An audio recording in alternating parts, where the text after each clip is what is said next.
most appreciative that you have come to share this evening with me and my family. I have my son Daniel back there, my grandson Dylan, and my son Nico is held up in a bridal something or other. Rehearsal dinner. Rehearsal dinner, yeah. Not his, but of a brother-in-law, the brother of his girlfriend. So they said they will show up possibly, but they're not. As a young woman, I was always writing. I love literature. My college graduating thesis was about the poetry of Elizabeth Barrett Browning. In contrast, my master's thesis was about the organizing efforts of a working class community to defy a transportation strike against the government of President Salvador Allende. In my professional life as a researcher and foundation program officer, I wrote constantly and published as an individual first and then as a staff of the nonprofit. In my private life, I wrote many journals and letters through which I became encouraged to write a book someday. It was a dream. Finally, retirement came at age 67, so there's something to look forward to. 2001, I decided that it was time to write from my heart. I felt the urgent need to leave a legacy for our children, grandchildren, and my extended Chilean family. The story behind the title of my book was inspired by our Chilean poet and folklorist, Violeta Parra, the mother of the new Chilean song. Her best-known song, Gracias a la vida, gives thanks to life. Later, Juan and Nelson will play it, and we have copies of the words in English. I chose Gracias as an expression of gratitude for my life and all those family and friends who made it possible for me to overcome exile and find happiness and a community. Here with you, have feedback from others. This is a practice I continue throughout my writing life. Another key element that made it possible for me to improve and persevere was participating in a writing group. In 2003, I joined the Buena Vista Neighborhood Writers Group. Laila Kane and another writing Maureen Maguire had founded the group a few years ago. Other members of my writing group are here: Evelyn Benoit, Shirley Williams, and Linda Foster.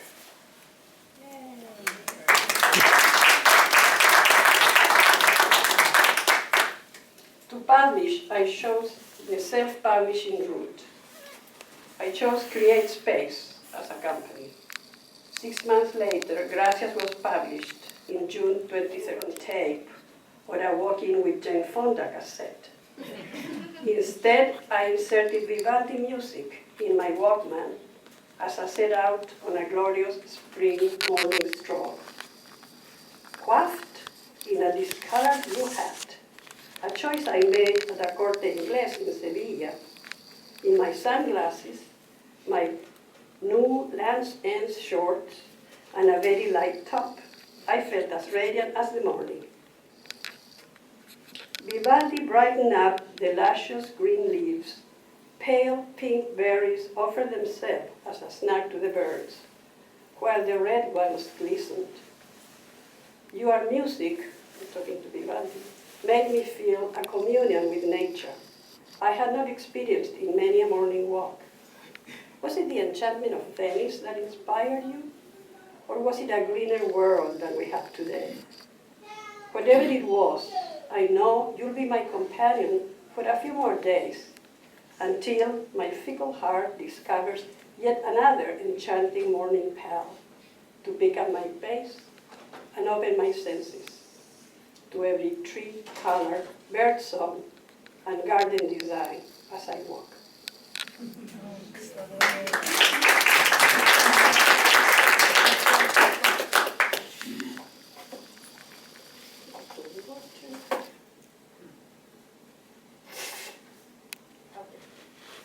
this one is a darker one. But it will help you understand why I came to Connecticut in 1974.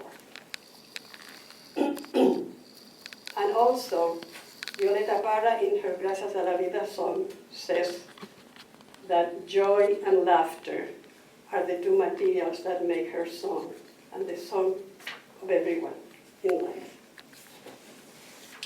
Santiago, Chile, September 11, 1973, a day that changed my life.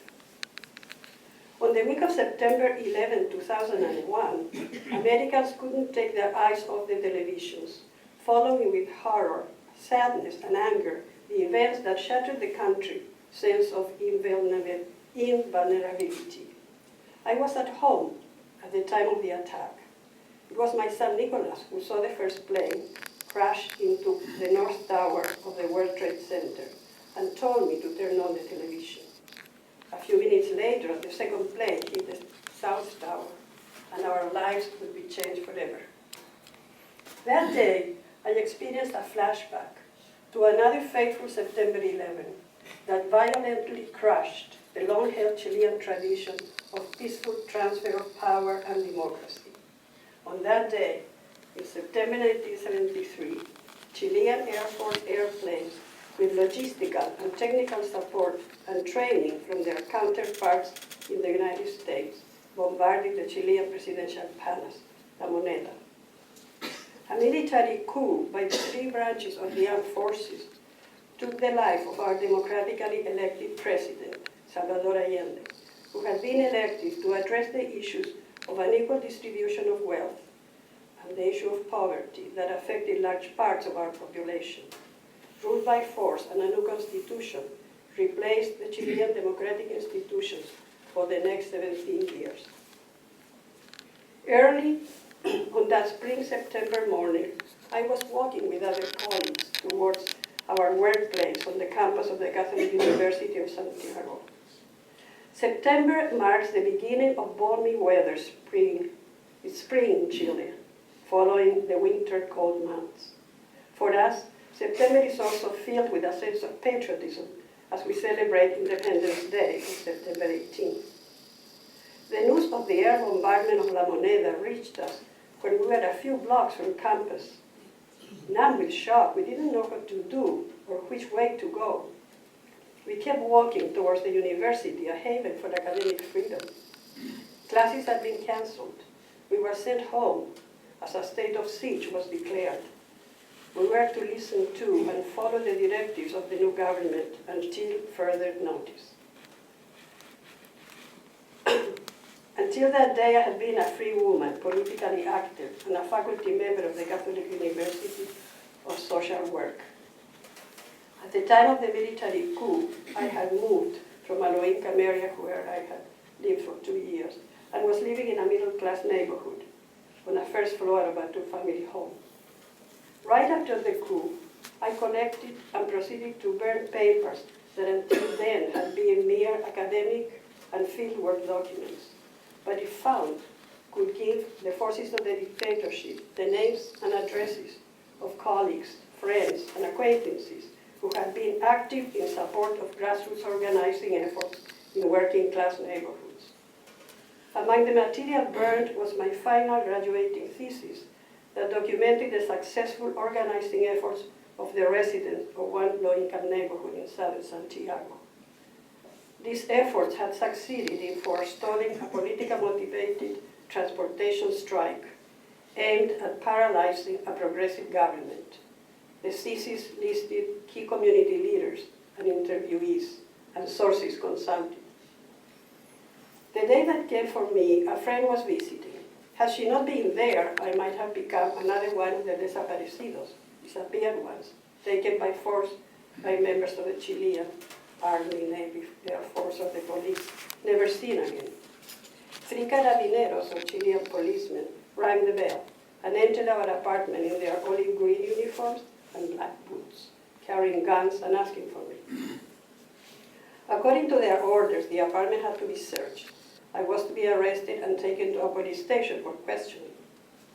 The apartment was vandalized. Mattresses were turned upside down. A locked chest where one of the renters kept her summer clothes was violently opened with the butt of a gun. My books and my precious new Chilean song collection that in the 60s had heralded the people's deep yearnings for justice and equality were carried out with me to the police jeep. At the police station, an officer questioned me about a secret operation Condor, a creation of the golpistas, those who had carried out the golpe militar, or military coup. I had no idea what they were talking about, and could only tell my captors I had never heard of such a thing.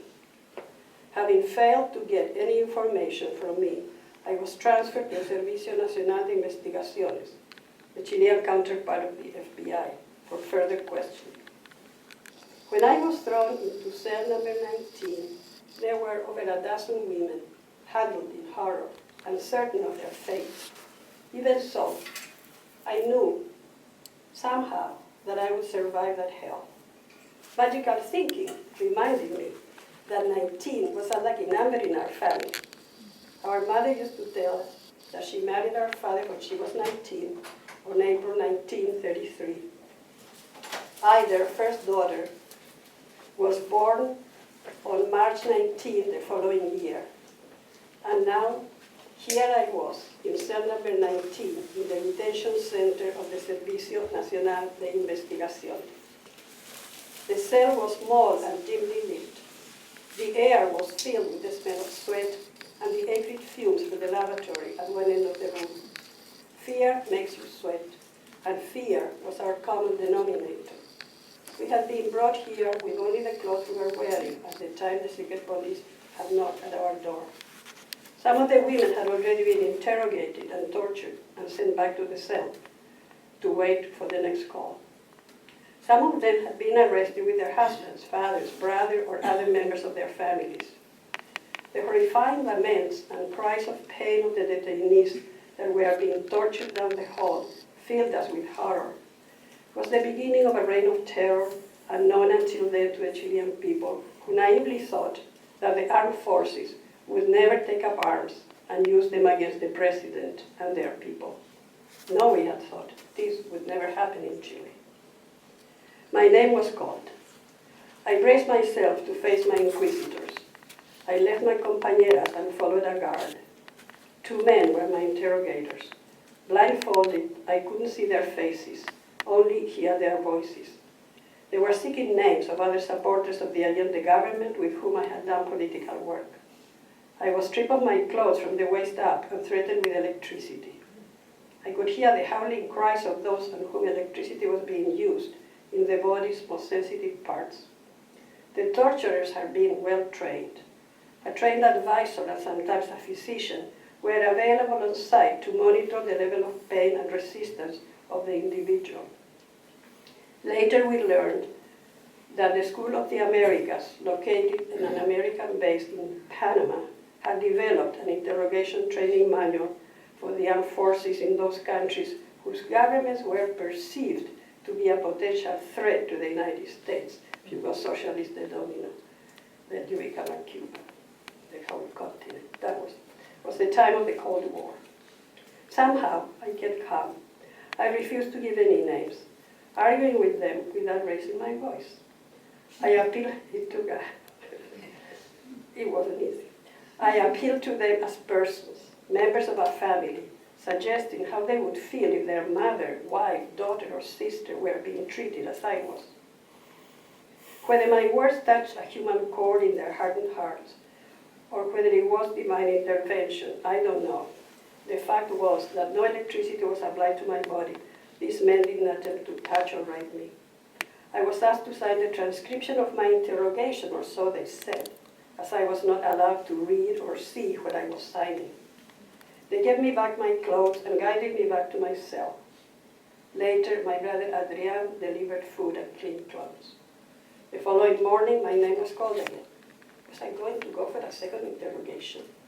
But no. I was told that I was being sent on home arrest, until further notice. As I walked out of investigations, I breathed deeply, filling my lungs with air as I walked towards the next bus stop. I couldn't believe I was free to go back home.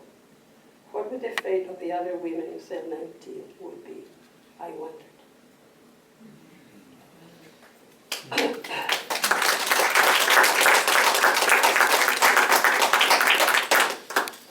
And the next one is a joyful occasion, the first time Rob and I became parents.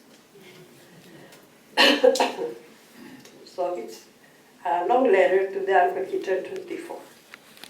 And it's gone to Dan on your 24th birthday.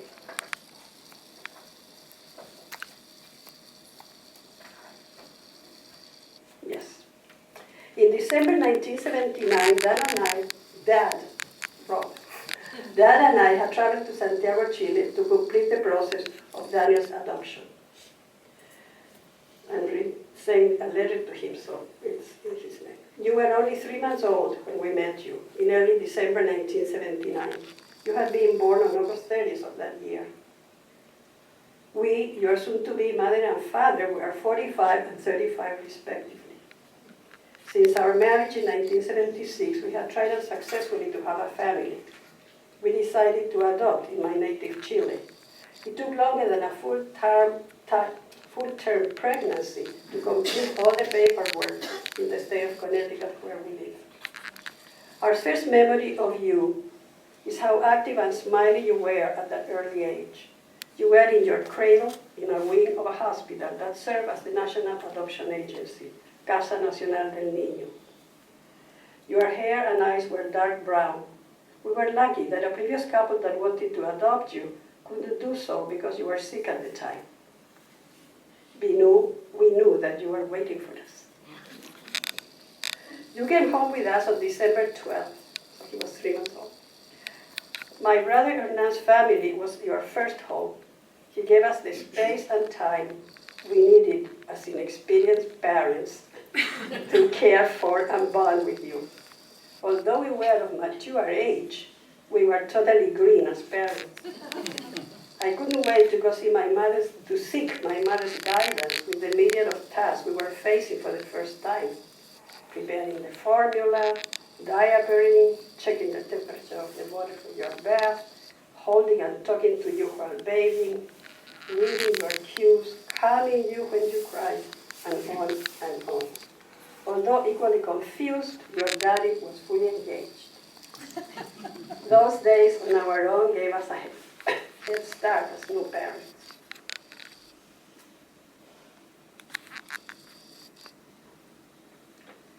A couple of weeks later, when the legal paperwork was done, we traveled with you to Quilpué to spend the rest of our month's stay at the home of your maternal grandmother, my mother, Nona Inés. On our 1979 Christmas Day, being a father had a new meaning. We were now parents, and you were our very first newborn son. As a father now, you know what an incredible feeling it is to experience your first Christmas as a father. It was summertime in Chile, January. The bougainvillea was in bloom. We have a picture of your dad holding you over the bright background of a purple bougainvillea climber on the house of our neighbor. We spent hours enjoying the warm summer weather, sitting in my mother's front porch, watching the massive fig tree that delighted us with its shade and its tempting and sweet fruit. In 1979, you were Nona Inés, my mother, youngest grandson, while ironically, I was the oldest of her 7 children. You were the center of everybody's attention. Your aunts, uncles, and a dozen cousins crowded around your crib and bouncy chair to meet this youngest member of the family that would soon leave them to go home on a 13-hour flight to New York and Hartford. Attention followed you when we arrived back in Hartford to our 2-story Queen Anne residence, next to our neighbor, Peter Chenet. I stayed home with you until you were 6 months old. Then it was back to work. As you and Jen do now, Rob and I both work to pay for the mortgage, cars, and the bills that take up all young parents' earnings every month. Your dad worked at the Bridge Counseling Center, in West Hartford. I work in a Latino community agency, La Casa de Puerto Rico. That winter, our Puerto Rican friends gave us a surprise, a warm welcome. Do you remember? They arrived in a parranda while singing, el día que tú naciste, nacieron todas las flores. Por eso te pusieron Daniel de mis amores. The day you were born, all flowers were born. That's why they called you Daniel, my love.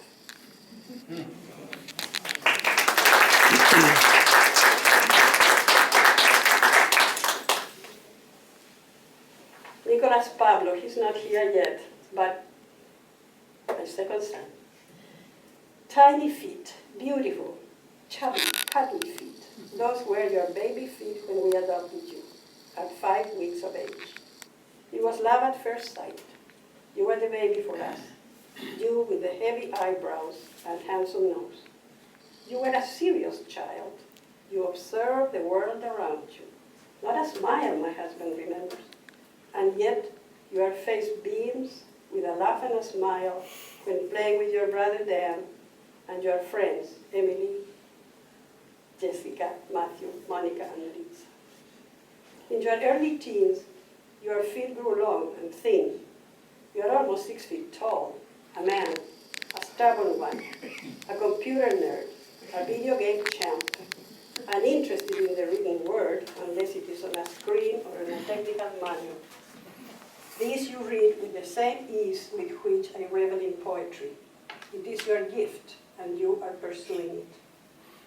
You will be 25 in October. This was written in 2006. Working in your field, Microsoft Network Support Engineer for a Fortune 500 company. Up at 6 a.m., you who would be up all night and be regularly late for school, by 6:40 you are now on your way to work in your BMW M3.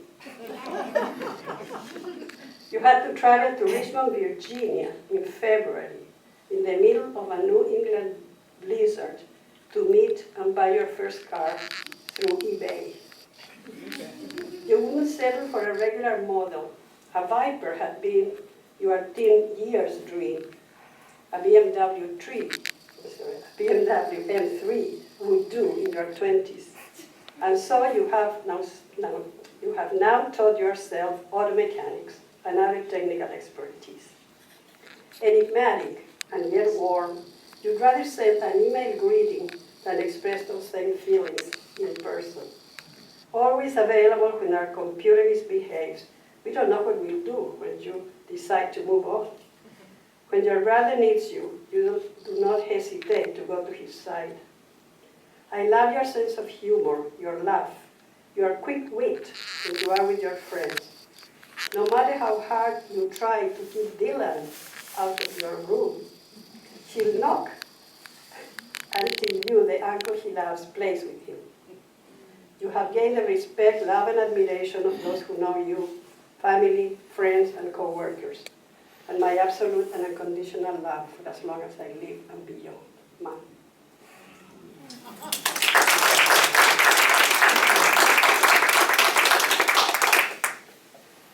And this is about some of the many recorded moments I have with my first grandson.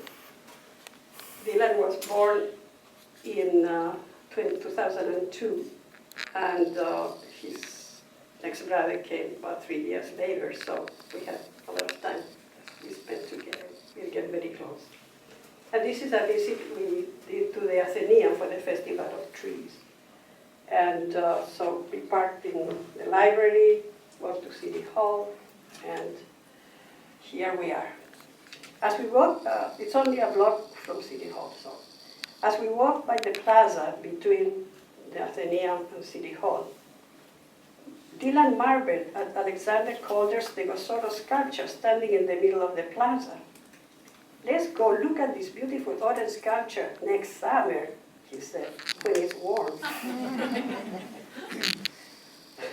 Dylan likes the color orange. He was amazed to see that such a large piece of public art was painted in his favorite color. Besides, Dylan likes dinosaurs. He knows all about Stegosaurus, but had not seen Calder's sculpture before. Once at the museum, Dylan, with his keen sense of observation, remarked on the decorative trees that caught his attention. "Look, Nona, this tree has two cardinals, my favorite birds, on its branches. On the ground, there is a squirrel, a hollow tree trunk, and acorns. I like this tree." Other trees that caught his attention were woodland magic, was made from natural bark, pine cones, pine needles, and branches, where quail, magpie, and turtle doves perched. A nutcracker decorated with dozens of colorful 3-inch tall nutcrackers. On the way back, we crossed Arch Street. A car was coming a block away in our direction. Dylan ran across to the sidewalk. He followed.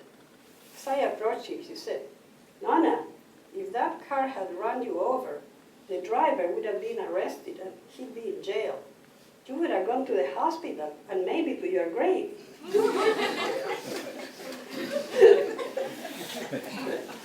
He added that RIP means dead. I asked him whether he knew what those 3 letters stood for.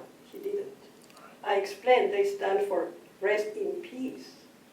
Dylan's reply was, "How can they rest in peace when they are dead?"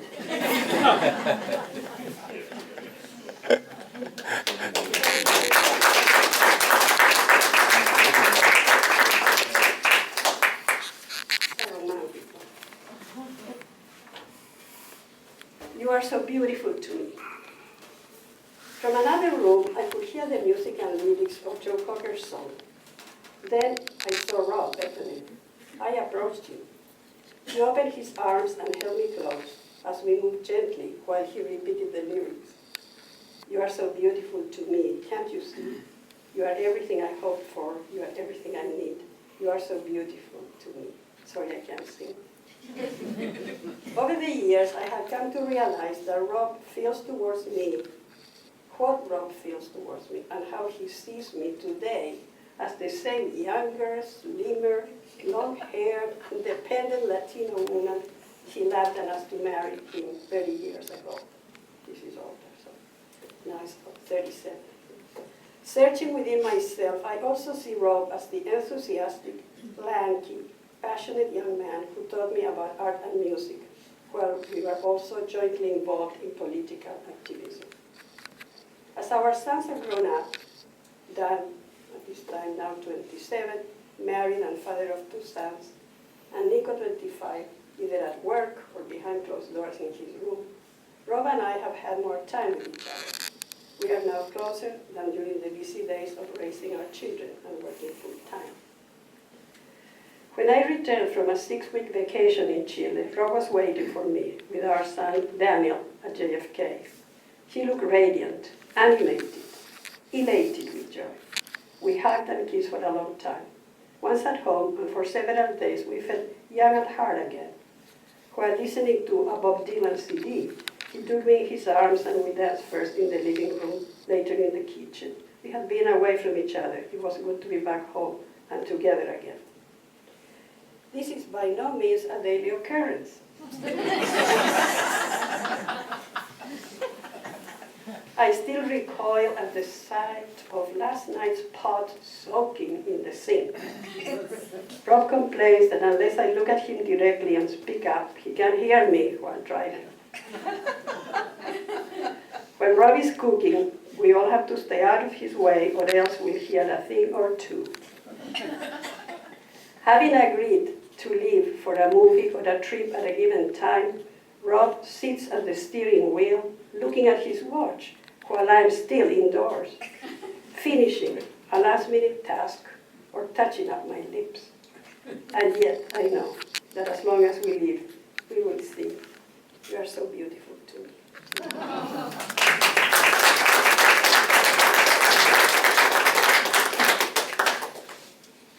And to close, I'm going to read this.